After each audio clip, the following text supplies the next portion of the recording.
안녕하세요. 전라도에서 만두 가게를 운영하는 60대 여자입니다. 제가 만두집 사장이 되기까지 참 많은 눈물을 흘렸었는데요. 가슴이 저릿한 날들로 가득했답니다. 제 마음속 짐을 내려놓고 싶어 글을 쓰게 됐으니 여러분이 좋은 마음으로 귀 기울여 주시면 진심으로 감사하겠어요. 그럼 이야기를 시작해 보겠습니다. 저는 20대 초반에 남편과 동거를 시작했어요. 둘 다 가진 게 없어서 단칸방에 신혼살림을 작게 차리고 부부가 됐죠. 그이가 성실하고 근면한 남자라 평생 믿고 의지해도 될 거라 생각했어요. 남편은 시장에서 야채 배달을 했고 저는 만두 가게에서 직원으로 일하며 돈을 벌었습니다. 이렇게 몇 년 고생하면 5년 안에 방 2칸짜리 전셋집과 제 가게를 가질 수 있을 거라 생각했어요. 하지만 제 계획은 결혼 6개월 만에 어그러지고 말았습니다. 저희 부부는 아이를 나중에 자리를 잡고 늦게 갖기로 했는데 어느 날 아이가 생기고 만 거죠. 그래서 모든 집중이 제 뱃속의 아이에게 향했고 저축했던 돈들은 딸아이가 태어났을 때 거의 다 쓰게 됐어요.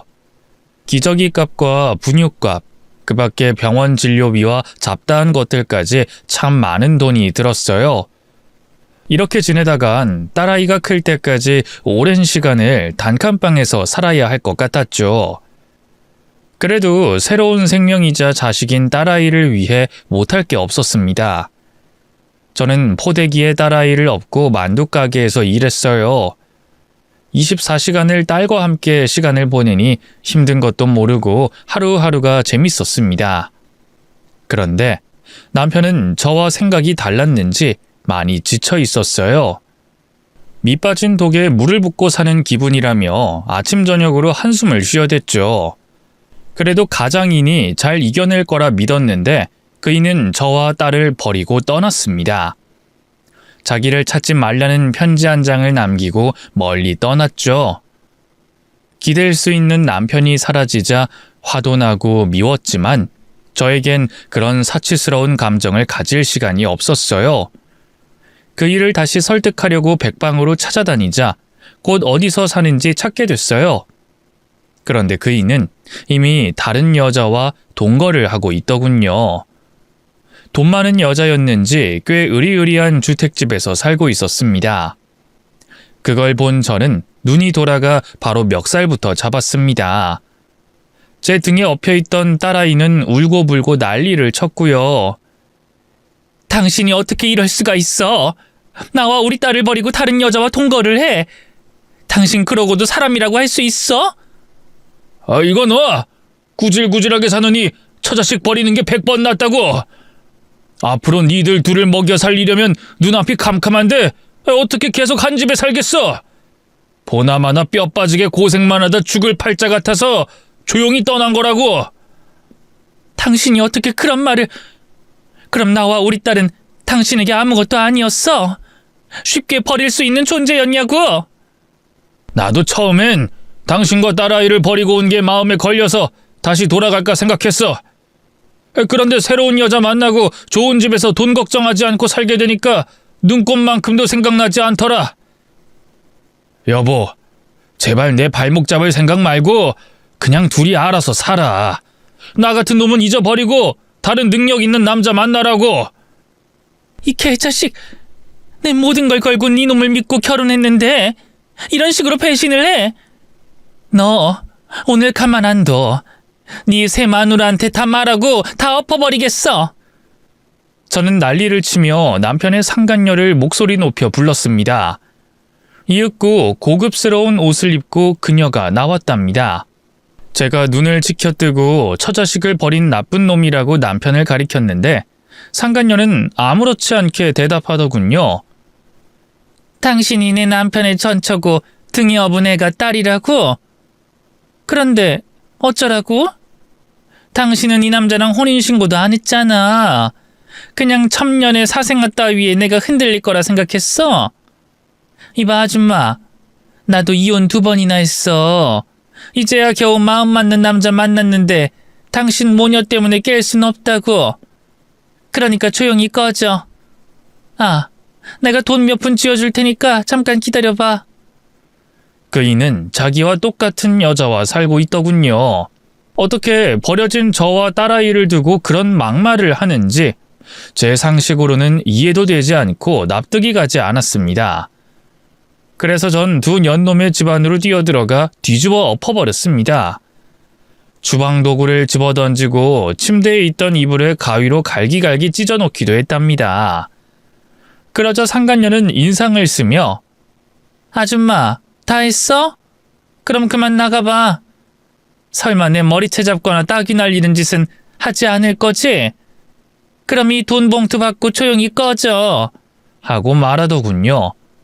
이에 격분한 저는 당장 상간녀를 응징하려고 했는데 제 등에 업힌 딸아이가 심하게 우는 바람에 아무것도 할 수 없었습니다. 또 딸아이가 다칠 우려가 있어 그 집에서 나와버리고 말았어요. 그리고 제 손에는 상간녀가 쥐어준 돈 봉투가 있었습니다. 당장 딸아이 기저귀와 분유값이 없었으니 자존심이고 뭐고 다 버린 채 돈을 받았네요. 그때 제 심정이 얼마나 처절하고 아팠는지 세월이 흘러도 잊지 못했답니다. 여하튼 남편의 배신을 용서하지 않았지만 다신 찾지 않기로 했어요. 인간 이하의 쓰레기였으니 거들떠보기도 싫었답니다. 어떻게든 딸과 살아남아야 했으니 부정적인 마음을 가지는 건 저나 딸을 위해 좋지 않았어요. 그래서 슬퍼하거나 외로워할 시간에 조금이라도 더 일하고 딸아이에게 더 많은 관심과 사랑을 주면서 하루를 알차게 보냈답니다. 그렇게 열심히 벌어 딸아이를 다른 집 아이들처럼 평범하게 키웠어요. 비록 단칸방을 벗어나지 못하고 통장에 잔고가 쌓이는 일은 없었지만 제가 버는 돈으로 충분히 딸아이를 건강하고 평범하게 키웠죠. 그 당시 시절에 어린이집과 유치원까지 보냈으니 아주 못난 엄마는 아니었습니다. 시간이 더 흘러 딸이 중학생이 되자 돈은 더 많이 들어갔어요. 학교에 내야 하는 돈도 꽤 있고 책값과 문제집 값이 적지 않게 나가서 한 달 내내 일해서 돈을 벌어도 항상 모자랐답니다. 만두집 사장님이 제 딸을 예쁘게 봐주셔서 자주 가부를 해주시는 바람에 따로 돈을 빌릴 필요는 없었어요. 다만 사장님께 매번 빚을 지고 있어 죄송한 마음이었죠. 한편 딸아이는 학교에서 인기 만점인 학생이었고 공부도 제법 잘해서 미래가 기대되는 아이였어요. 의사가 되어 아픈 사람들을 고쳐주는 사람이 되겠다는 큰 꿈을 꿨죠. 그리고 딸아이가 가장 친한 친구를 자주 만두가게로 데리고 왔어요. 그동안 만두가게에 친구를 한 번도 데리고 온 적이 없었는데 그 친구한테는 저를 보여주고 싶었고 제가 만든 만두 맛을 보여주고 싶었나 봅니다. 그 친구는 집이 아주 부자였다네요. 단칸방에 사는 저희 사정을 알면서도 다른 친구들에게 주는 똑같은 시선으로 제 딸을 대해줬습니다. 그 애는 제가 만든 만두를 참 많이 좋아했어요. 와, 아줌마, 오늘 만두는 어제보다 더 맛있는데요? 뭔가 바뀐 것 같아요. 바뀌긴 뭐가 바뀌니? 우리 만두집은 항상 맛이 일정하거든. 유리, 너는 아직 중학생밖에 안 됐는데 벌써부터 아부하는 걸 배운 거야? 아줌마, 무슨 그런 섭한 말씀을. 전 아부하는 게 아니에요. 진짜 만두가 너무 맛있어서 드리는 말씀이라고요. 아무래도 만두가 달라진 점은 아줌마의 고운 마음씨가 들어간 것 같아요. 그래서 달달한 맛이 나는 것 같다고요. 아이고, 우리 유리가 별소리 다 하는구나. 그래도 칭찬해주니 기분이 좋긴 하네. 유리야, 오늘은 만두값 내지 말고 그냥 가라. 매번 네가 계산하고 갈 때마다 미안해 죽겠다고. 오늘은 아줌마가 쏘는 거로 하고 맛있게 먹어라. 네, 아줌마. 그럼 만두 더 먹어야겠어요. 저희 한 접시만 더 주세요. 딸 친구는 일주일에 서너 번은 저희 만두집을 찾아와서 실컷 먹고 자기 돈으로 계산했어요. 저는 맘 같아선 매번 공짜로 주고 싶었지만 저도 직원으로 일하는 가게니 하는 수 없이 돈을 받았답니다. 제 딸과 친자매처럼 지내는 걸 보면 마음이 아주 흐뭇하다 못해 질투도 났습니다. 저는 왜 유리 같은 친구 하나 없이 사는 건가 하는 안타까운 마음이 들었어요. 딸과 유리의 우정은 해가 바뀌어도 여전했어요. 학교에서 다른 반이 됐다는데도 자주 저희 집과 가게를 놀러와서 시간을 보내고 돌아갔죠. 유리는 집에 가봤자 아무도 없어서 심심하게 시간을 보냈어요. 부모님이 크게 사업을 하시고 있어 집을 자주 비운다고 하더군요. 그래서 유리에게 이모 같은 존재가 돼 하나라도 더 챙겨주려고 했답니다. 저희 모녀는 유리 덕분에 웃는 날이 많아서 꼭 한 식구 같은 느낌이 자주 들었네요. 그러던 어느 날, 딸아이가 집으로 다급하게 달려와 끔찍한 소식을 전했습니다. 유리의 부모님이 교통사고로 돌아가셨다는 말을 들었죠. 그래서 전 하던 일을 멈추고 바로 장례식장으로 달려갔어요. 유리가 어떤지 걱정돼서 바로 뛰어갔죠. 유리는 슬픔에 젖어 있었고 저와 딸아이의 위로가 귀에 들어오지 않는 것 같았습니다. 그도 그럴 것이 황망하게 부모님을 잃었으니 가슴이 얼마나 아팠겠어요. 그래서 저희 모녀는 큰 도움이 되지 않을 것 같아 1시간 만에 장례식장에서 빠져나왔답니다. 그렇게 일주일이 지나고 유리가 어떻게 지내는지 궁금해 딸아이에게 물었는데 학교에도 나오지 않고 집도 다른 사람들이 살고 있다는 소식을 전했어요. 엄마, 아무래도 유리 부모님이 돌아가시면서 집하고 회사가 다른 사람으로 넘어갔나 봐. 그래서 유리를 찾을 방법이 없어. 아이고, 그 어린애가 오갈 곳이 없어진 거야? 이를 어쩌면 좋니? 다른 친척들이 데려간 건 아닐까? 내가 알기엔 고모가 미국에 있다는 것만 알고 있어. 그런데 평소에 유리 부모님과 사이가 좋지 않아서 연락을 안 하고 지냈다고. 장례식장에도 오지 않았단 말이야. 아이고, 그럼 유리는 지금 어디서 뭘 하고 있는 거니? 학교도 계속 빠지고 있으면 진짜 큰일이 생긴 것 같은데 말이야. 저에게 딸 같은 유리는 어디서 뭘 하고 있는지 모습을 드러내지 않았습니다. 저는 걱정이 돼서 일이 손에 잡히지 않아 매일 한숨만 거듭 쉬면서 걱정에 잠겨져 지냈어요. 그런데 2달 정도 시간이 지나자 딸아이가 유리 손을 잡고 만두집으로 오는 겁니다. 저는 어찌나 반갑던지 유리에게 달려가 꼭 끌어안아 줬어요. 유리야, 그동안 어디서 뭘 한 거야? 아줌마가 널 얼마나 많이 걱정한 줄 알아? 죄송해요. 사실은 부모님이 돌아가시면서 회사가 크게 망했어요. 그래서 투자자들이 사람 시켜서 저한테 보냈더라고요. 부모님이 진 빚을 저더러 갚으라고 하면서 말이에요. 그런데 전 아무것도 물려받은 게 없어서 돈을 갚을 길이 없었어요. 무서운 아저씨들을 피해서 도망다니느라 학교에도 못 갔어요. 또 집도 다른 사람들이 빼앗아 가서 잠잘 곳도 없어요. 뭐야? 그 정도로 힘든 상황이야? 아줌마는 네가 다른 집으로 이사라도 간 줄 알았는데 지낼 곳이 없으면 그동안 잠은 어디서 잔 거야? 그냥 아무 건물 옥상에서 몰래 잤어요.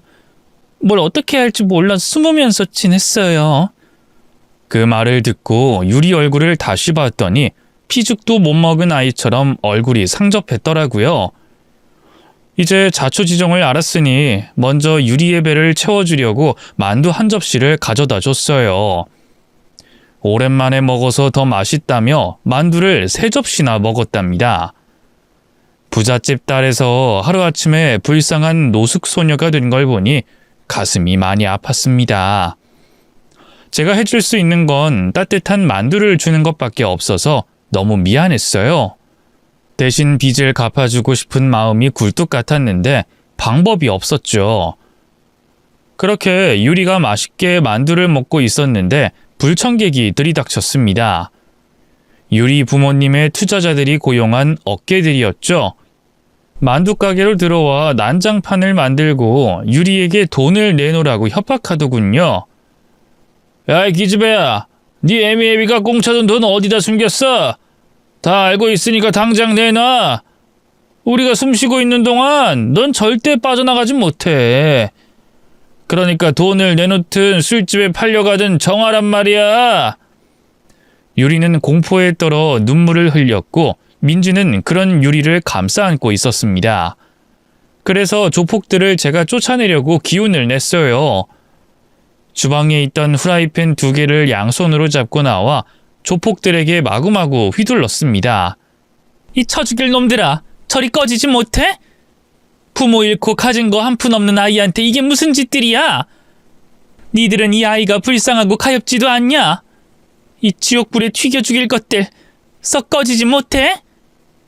아이씨고, 이 아줌마는 뭐냐? 이봐, 아줌마, 다치고 싶지 않으면 그냥 뒤로 빠져 있어.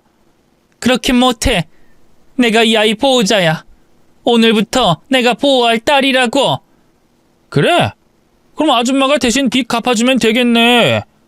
아줌마, 우리가 받아가야 할 돈이 10억이 넘거든? 빨리 내놔봐. 말 같지도 않은 소리를 하길래 저는 후라이팬으로 조폭들의 머리를 사정없이 날렸습니다. 비맞히기만 하다가 어느 순간 쨍 소리를 내며 명중했고 조폭들은 저의 광분을 이기지 못하고 주랭랑을 쳤답니다. 다시 찾아올 테니 돈을 준비하라는 말을 남기고 떠났죠. 그래서 전 유리를 도와주기로 했어요. 일단 빚쟁이들이 쫓아다니는 걸 막아주기 위해 여기저기 변호사들을 찾아가 자문을 구했습니다. 저도 이런 경우에 어떻게 일을 해결해야 할지 모르니 전문가의 조언을 들어봤죠. 다행히 유산상속 포기라는 걸 하면 유리가 갚을 빚 따위는 한 푼도 생기지 않는다는 걸 알게 됐고 바로 유리를 데리고 가서 서류를 작성해서 제출했답니다. 그제야 빚쟁이들이 더는 유리를 괴롭히지 못하더군요. 천만다행이었습니다. 그런데 유리가 오갈 데가 없는 게 문제였답니다. 제가 돈이 좀 있으면 월세방이라도 구해줄 텐데 제 코가 석자라서 따로 집을 구해주는 건 무리였어요. 그래서 하는 수 없이 저와 딸이 사는 단칸방에서 같이 지내면 어떻겠냐고 물었습니다. 유리야, 너만 괜찮으면 우리 집에서 같이 지내는 건 어떠냐? 이 단칸방이라 불편하긴 하지만 우리 셋이 같이 지내도 크게 무리는 없을 것 같은데. 정말요? 저는 너무 좋아요. 아줌마랑 민지랑 셋이 같이 살면 매일매일 웃으면서 지낼 수 있을 것 같아요. 그런데 제가 민폐를 끼치는 일이라 고민이 되네요. 민폐라니 무슨 그런 섭섭한 말을 하고 그러니? 너는 우리 민지랑 둘도 없는 친구고 나한테도 둘째 딸 같은 존재라고. 이 아줌마가 널 도울 수 있는 일은 뭐든 할 테니까 같이 살아보자. 그러자 딸아이도 환호성을 지르며 유리에게 같이 살자고 졸라댔습니다. 유리는 고민을 하긴 했지만 저희 모녀의 강한 권유로 인해 같이 살기로 결정했답니다. 그래서 저희 단칸방에 들어왔는데 유리가 쭈뼛거리며 눈치를 보더군요. 아줌마, 안 되겠어요. 아무리 제가 염치 없는 애긴 해도 이 집에 얹혀 사는 건 두 사람한테 못할 짓 같아요. 저 그만 나가볼게요. 돌아서서 나가려는 유리에게 큰 소리로 말했습니다. 아가, 유리야. 넌 이제 우리 집 막내딸이야. 이 엄마가 널 입양해서 키우면 남이 아니니까 내가 네 엄마가 될게. 그러니 떠나지 말거라. 너 엄마 가슴에 대못 받고 싶으면 그냥 가도 된다. 아줌마. 이제부턴 엄마라고 불러. 이제 한 식구로 살 건데 아줌마보다 엄마가 좋지 않겠니? 비록 내가 네 어머니에 비교하면 많이 부족하겠지만 그래도 사랑하는 마음은 비슷할 거다.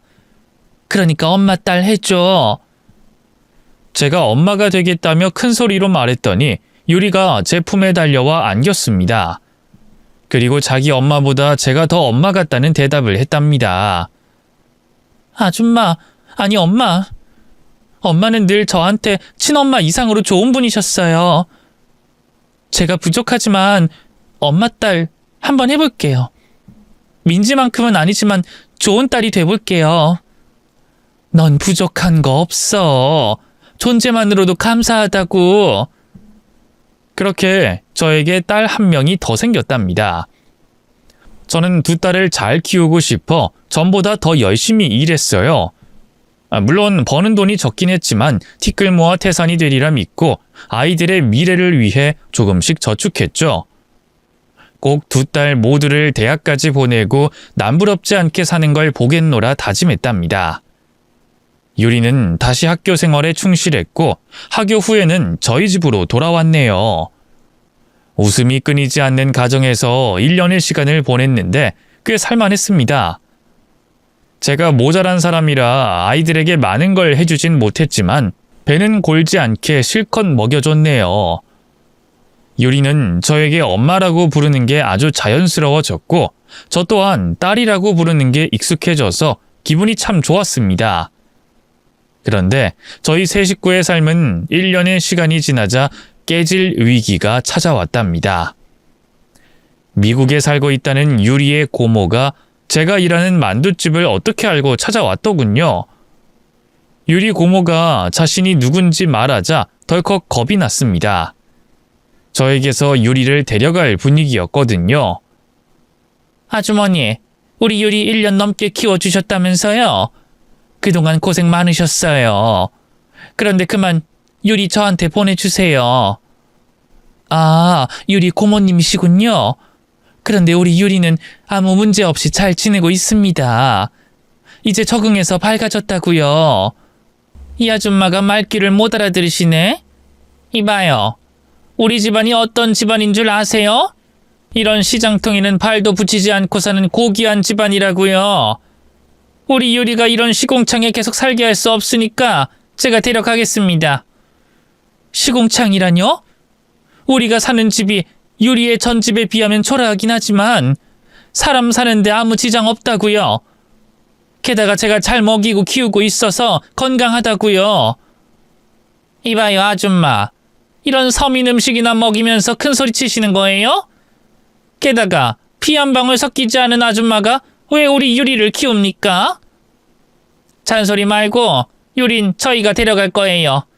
그러니까 어서 떠날 채비 해주세요.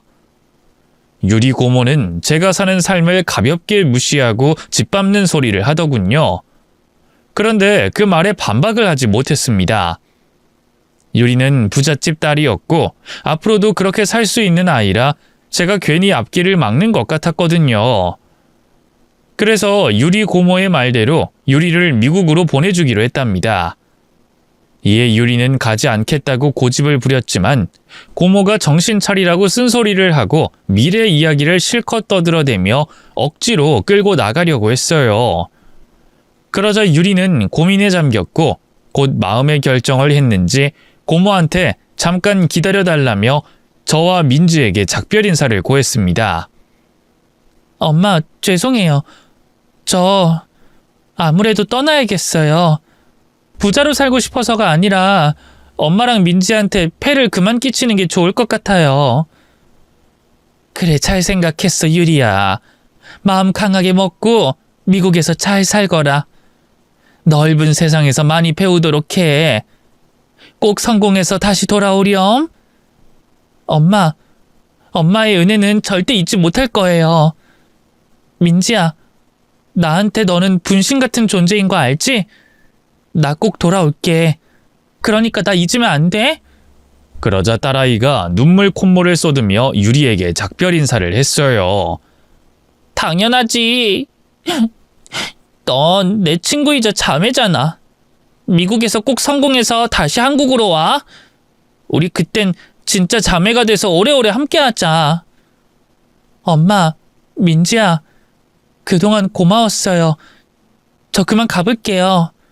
그렇게 인사를 하고 유리는 떠났습니다. 1년의 행복한 추억을 저희 모녀에게 남겨두고 말이죠. 그날 저는 막내딸을 가슴에 묻게 됐네요. 다시 민지와 단둘이 사는 삶을 지냈는데 유리가 많이 생각났어요. 제가 만든 만두를 맛있게 먹던 모습과 장난기 가득한 얼굴로 수다를 떨던 표정이 눈앞에서 자주 아른거렸어요. 하지만 시간이 모든 걸 해결해 주더군요. 딸 민지와 몇 년의 시간을 보냈더니 어느새 유리는 제 기억에서 많이 멀어졌답니다. 세월은 강산이 2번 지나게 됐고 저와 딸애는 방 2칸짜리 집으로 이사했어요. 그리고 30대 중반이 된 민지는 번듯한 회사를 다니며 좋은 남자를 만나 연애 중이었죠. 상견례까지 치러서 결혼할 날이 다가오고 있었답니다. 예비 사위는 크게 사업을 하는 유능한 남자였어요. 민지와 나이도 동갑이었고 2사람이 운명 같은 사랑을 하고 있어 더할 나위 없었답니다. 상견례를 치르게 됐는데 사돈 내외는 제가 가난하게 사는 것을 무시하지 않았습니다. 딸을 훌륭하게 키웠다며 오히려 칭찬을 늘어놨죠. 아유, 사돈 정말 대단하세요. 민지가 누굴 닮아 이렇게 예쁘고 야무진가 했더니 다 사돈 보고 자라서 그런가 봐요. 아닙니다. 민지는 지가 알아서 잘 커준 거예요. 제가 해준 건 먹고 자는 것만 해줬을 뿐입니다. 그래도 이렇게 가난하게 살아온 저를 이해해 주시니 너무 감사하네요. 사실 저를 보고 결혼을 반대하시면 어쩌나 했는데 넓은 마음으로 받아주셔서 진심으로 감사해요. 겸손하기까지 하시군요. 사돈, 여자 혼자서 자식 하나를 키우는 게 보통 힘든 게 아닌 거 저희도 자식 키워봐서 압니다. 정말 큰일 해내셨어요. 이런저런 이야기를 나누다가 딸아이가 기억에서 잊혀졌던 유리 이야기를 꺼냈습니다. 아버님, 어머님, 사실은 저희한테 한 명의 식구가 더 있었어요. 저랑 절친했던 친구 하나가 있었는데 중학교 때 부모님 여의고 1년간 같이 살았거든요. 그때 그 친구가 저희 엄마한테 엄마라고 부르고 그랬어요. 오래된 추억이긴 하지만 저희 모녀한테는 잊을 수 없는 기억이죠. 그러자 사돈 내외는 살기 힘든 상황에서 친구 딸까지 키웠냐며 크게 놀라더군요. 요즘 세상에 저 같은 사람은 처음 본다며 엄청 추켜세웠습니다. 딸의 입에서 유리 이야기가 나오니 소식이 많이 궁금했어요. 그래서 딸아이와 사위에게 미국에 있는 유리를 찾을 방법이 없을까 하고 물어봤습니다. 민지야, 김서방, 우리 유리를 찾을 방법이 없을까? 안 본 지 20년이 된 것 같은데 아직도 가끔 보고 싶고 그러는구나. 엄마, 벌써 내가 알아봤지. 그런데 미국이라는 나라가 조금 큰 게 아니잖아. 게다가 우린 친족도 아니어서 정보를 쉽게 구하는 게 어렵더라고. 유리가 우릴 직접 찾지 않는 이상은 힘들어. 내가 상견례 때 괜히 유리 이야기를 꺼냈나 봐. 미안해, 엄마. 응? 아니야. 네가 잘못한 게 뭐가 있겠어. 그저 유리가 잘 사는지만 알았으면 좋겠어.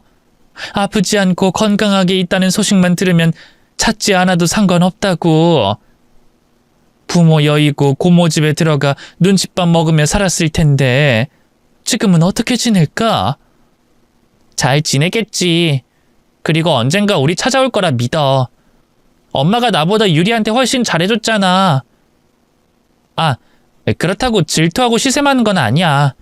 엄마가 그만큼 많은 애정을 주셨으니까 언제고 찾아올 거라는 말을 해주려고 하는 말이야.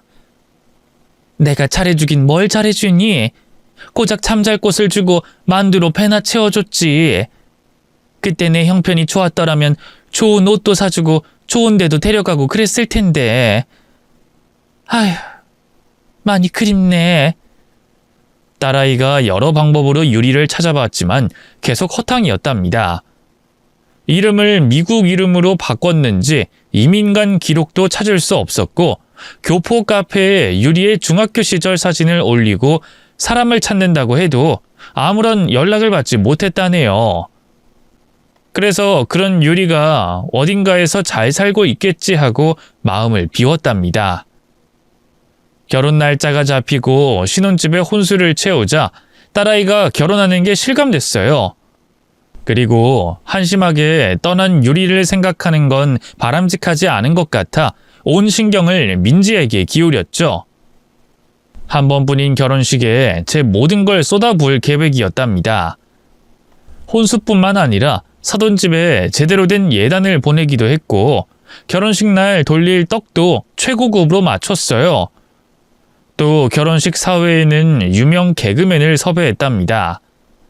그렇게 모든 준비가 완벽하게 됐죠. 그런데 행복한 결혼식 일주일 전에 예기치 못한 사건이 벌어지고 말았어요. 딸아이가 퇴근하고 인도를 걸어가던 중 음주운전 차량이 갈 길을 잃고 인도에 들이닥쳤답니다. 민지는 그 차에 깔리는 사고를 당했고 119가 도착하기 전에 숨을 거두고 말았어요.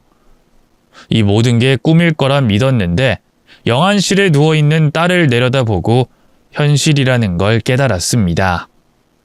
저는 세상 모든 걸 잃은 사람이 돼 목 놓아 울부짖고 말았어요. 음주운전자는 바로 구속이 됐고 무거운 징역을 받게 됐어요. 하지만 이미 제 딸을 잃었는데 그가 무슨 처벌을 받더라도 솜방망이 처벌로밖에 느껴지지 않았습니다. 무고한 사람의 목숨을 빼앗아가고 교도소에서 편하게 먹고 잘 생각을 하니 당장 교도소로 쳐들어가서 찢어 죽이고 싶었죠. 민지의 상을 치르며 뜬 눈으로 사흘을 보냈고 이후에도 정신을 놓고 지내는 바람에 헛소리를 자주 했답니다. 지나가는 아무 여자를 붙잡고 민지야, 너 민지 맞지? 살아있었구나. 엄마야, 너 왜 엄마 보고 놀라는 거야? 하고 억지로 끌어안으려고도 했고 집에 들어가면 딸 이름을 부르기도 했어요. 민지가 세상을 떠난 걸 인정하지 않고 정신 나간 여자로 몇 달의 시간을 보냈죠. 이렇게 문제가 심해지자 만두집 사장님은 저를 해고하셨어요. 손님들에게 여러 번 실수를 하고 사고를 치고 있으니 그럴 만도 했죠. 결국 아무것도 할 게 없었던 저는 딸과 지내던 집안에서 한 발짝도 벗어나지 않았습니다. 그냥 눈을 감고 억지로 잠을 청하면 꿈속에서나마 민지를 볼 수 있었으니 이렇게 살다가 딸을 따라가면 좋겠다 생각했죠. 그런데 언젠가부터 불면증이 찾아와 딸의 얼굴을 볼 기회가 사라지고 말았습니다. 잠을 잘 수 있는 날이 거의 없어진 저는 결국 삶을 포기하기로 결정했어요. 영원한 잠에 들면 매일 딸과 함께할 수 있는 데다 슬퍼할 일이 없었으니 그만 끝내기로 했죠. 저는 어떻게 떠날까 하다가 시원한 냇물이 흐르는 계곡을 혼자 찾아갔어요. 민지가 아주 어릴 적에 한번 찾아왔었는데 그때 민지가 아주 많이 웃었던 기억이 있어서 딸을 회상하며 떠나기로 한 거죠. 계곡 위 다리에서 한참 앉아서 기억을 더듬다가 곧 몸을 던졌습니다. 그리고 어떤 고통도 느끼지 못했고 딸을 마주했답니다. 저에게 엄마, 내 손 잡아. 오래 기다렸지? 하고 말하는데 꿈속에서 말하는 게 아니라 진짜 생생하게 제 귀에 들린 목소리였답니다. 그렇게 딸을 따라서 천국으로 간 것이라 생각했는데 아쉽게도 제가 깨어난 곳은 병원 침대였습니다. 코에는 산소 호흡기가 붙어 있었고 링거줄이 제 팔에 연결돼 있더군요. 눈을 깜빡거리며 깨어나자 간호사들이 다급하게 들어왔습니다. 환자분, 정신 드세요? 큰일 날 뻔했어요. 제가 살았나요? 왜 편하게 눈 감지도 못하게 하셨나요? 무슨 말씀을 그렇게 하세요? 환자분 따님이 얼마나 슬퍼하신 줄 아세요? 가족도 있는 분이 왜 그런 극단적인 선택을 하려고 하셨습니까? 딸이요? 제 딸은 얼마 전에 세상을 떠났어요. 무슨 말씀 하시는지 모르겠네요. 아닌데? 분명 병원에 모셔온 분이 따님이라고 하셨어요. 어쨌든 절대 안정하셔야 하니 가만히 누워 계세요. 제가 딸의 죽음을 설명했는데 간호사들은 딸이라는 사람이 저를 구해줬고 조금 전까지 울다가 떠났다고 말하더군요. 도대체 이게 무슨 소린가 싶어 여러 생각을 떠올렸는데 저승에 있는 민지가 잠시 이승으로 와서 저를 구해준 거라는 생각이 들었어요. 인생 살다 보면 믿지 못할 일이 종종 벌어지니까 저에게도 이런 일이 벌어진 거라 여겼죠. 어쨌든 딸아이는 제가 만나러 가려고 했는데 거부하고 말았네요. 제 가슴을 얼마나 더 아프게 하려고 이러는 건지 이해가 되지 않았습니다. 그리고 저를 구해줬다는 딸은 제 앞에 나타나지 않았으니 기적 같은 일이 벌어진 거라 확신했네요. 이제 어떻게 살아야 할지 머릿속으로 떠올려 봤는데 어떤 생각을 해봐도 해답이 보이지 않았답니다. 딸아이가 없는 하늘 아래에서 무엇을 해도 행복할 수 없었고 살고 싶은 의지가 생기지 않을 것 같았습니다. 그래서 다시 딸아이를 따라가기로 하고 늦은 밤 몰래 병원을 나왔어요. 이번에는 꼭 성공해서 딸과 마주할 순간을 기대했습니다. 이번에는 계곡이 아닌 바닷가로 향했어요. 생각해보니 딸아이와 둘이 바다에 온 적이 한 번도 없었어요. 그제야 제가 얼마나 못난 엄마인지 다시금 깨달았습니다. 바다를 향해 딸에게 용서를 빌고 발걸음을 옮겨 바다 안으로 걸어 들어갔어요. 그런데 그 순간 모래사장에서 누군가 저를 애타게 불렀습니다. 엄마! 엄마! 힘들게 살려놨더니 왜 다시 떠나려고 하는 거예요? 당장 돌아오지 못해? 딸아이가 저를 얼마나 살리고 싶었으면 또다시 저를 찾아 이승으로 왔더군요. 하지만 저는 뒤를 돌아보지 않았어요. 자식 이기는 부모가 없다고 하지만 이번만큼은 딸아이를 이길 생각이었습니다. 허리까지 오는 깊이에 발을 딛고 앞으로 전진하는데 누군가 제 허리를 감싸 안으며 소리를 질렀어요. 엄마, 딸 목소리를 벌써 까먹은 거예요? 왜 이렇게 말을 안 들어? 내가 가지 말라고 했으면 멈춰야지. 왜 제멋대로인 거야? 누구세요? 누구신데 나더러 엄마라고 부르는 겁니까? 당신 누구야? 엄마 나예요. 유리라고요. 엄마가 막내딸 삼았던 유리란 말이에요. 저는 고개를 뒤로 돌려 유리의 얼굴을 확인했습니다. 유리? 20년 전 나와 민지와 함께 살았던 유리가 너란 말이야? 몰라보게 컸구나. 너무 예뻐져서 길 가다가 마주쳐도 못 알아보겠어. 내가 좀 예뻐지긴 했죠. 아무튼 엄마 일단 여기서 빠져나가요. 설마 딸 두고 떠날 마음이 계속 드는 건 아니죠? 응? 내가 지금 무슨 짓을 하려고 했었지?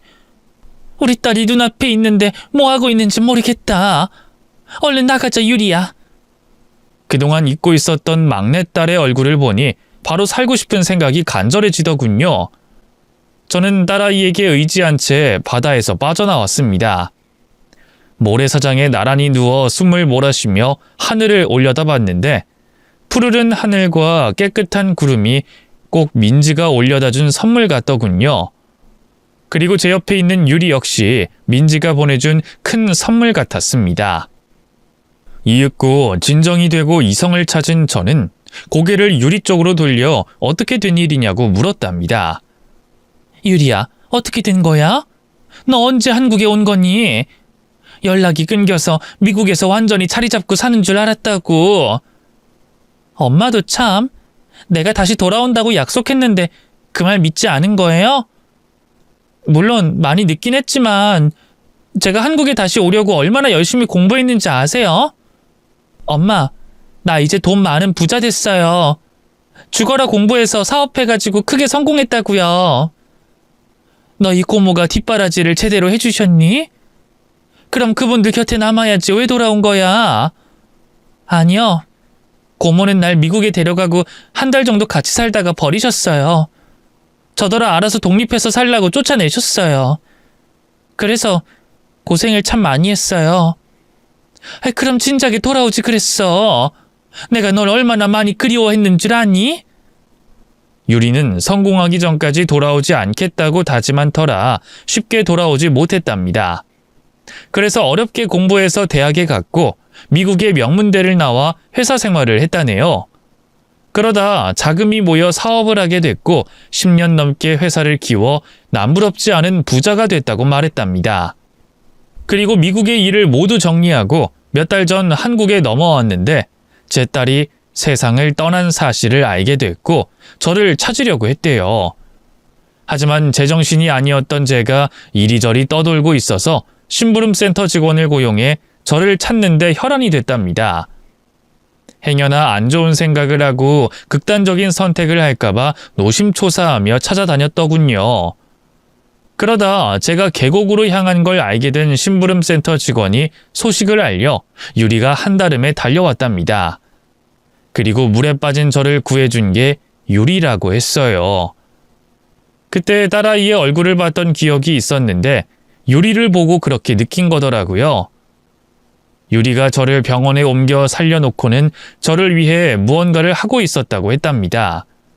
엄마한테 드릴 선물을 준비하고 있었는데 그새를 참지 못하고 다시 이런 선택을 하면 어떡해요? 딸내미가 효도 좀 하겠다고 뭘 준비하고 있는데 마음대로 이러는 법이 어딨냐고요. 미안하다 유리야. 그런데 내가 많이 힘들었어. 민지가 사무치게 보고 싶어서 어쩔 수가 없었다. 그런데 네 얼굴 보니 이젠 이런 짓 하지 말아야겠다. 민지가 날 살려주려고 널 보내준 것 같다고. 그걸 알았으면 이제 허튼 생각하지 마세요. 앞으로는 아프지도 마세요. 건강하게 오래오래 내 곁에서 힘이 되는 존재가 돼달라고요. 아시겠어요? 그래, 이 엄마가 잘못했다. 앞으로 널 위해 다시 엄마가 돼볼게. 고맙다 유리야. 그렇게 저는 더는 나쁜 생각을 하지 않게 됐고 유리를 위해 열심히 열정적으로 살아보기로 결심했답니다. 저희는 젖은 몸을 말리러 바닷가 근처의 숙소로 들어갔고 깨끗하게 씻고 나왔어요. 그리곤 유리가 보여줄 게 있다며 저를 어디론가 데려갔습니다. 어딜 가는 거냐고 물어도 미리 알려주면 재미가 없으니 도착해서 확인하라고 하더군요. 이윽고 제가 사는 집 근처 번화가에서 내렸는데 유리가 제 눈에 안대를 씌워줬습니다. 엄마, 내가 벗으라고 할 때까지 벗지 마세요. 내 손을 잡고 목적지까지 같이 걸어가요. 어서요. 유리야, 도대체 어딜 데려가려는 거야? 이 엄마는 네가 뭘 하려는지 하나도 감이 잡히지 않는구나. 당연하지. 내가 이걸 보여드리려고 20년을 기다렸다고. 그럼 얼른 안대 쓰고 따라오세요. 안대를 쓰자 온통 어둠뿐이더군요. 걷는 게 힘들었지만 딸아이가 준비한 이벤트를 위해 꾹 참고 엉거주춤하게 걸었습니다. 잠시 후 어느 인도에 멈춰 섰고 유리가 안대를 벗겨줬답니다. 그리고 제 눈에 민지 만두라는 간판이 보이더군요. 민지 만두? 여기 뭐니 유리야? 설마가 맞아요. 여기 엄마 가게예요. 나의 친구이자 언니인 민지 이름 따서 민지 만두로 정했어요. 가게 이름 마음에 들어요? 마음에 들고 말고. 그런데 유리야, 엄마가 이렇게 큰 식당을 어떻게 받겠니? 이미 물은 엎질러졌어요. 엄마, 안으로 들어가 봐요. 어서요. 저는 마지못해 식당 문을 열고 들어갔습니다. 그런데 여러 명의 직원이 기립해서 박수로 저를 맞아주더군요. 박수 소리는 저를 감동시켰고 오랜 시간을 환영받았답니다. 직원들은 만두 재료를 미리 준비해 놓고 기다리고 있었다고 해요. 모든 맛은 제가 결정하는 일이니 만두 빚는 걸 시작하지 않았답니다. 유리는 자기가 어릴 적 제가 해준 만두를 먹고 잘 지냈고 가장 행복한 순간이었다며 그 추억을 되살려달라는 말을 하며 저를 민지만두 가게의 사장으로 임명해줬네요.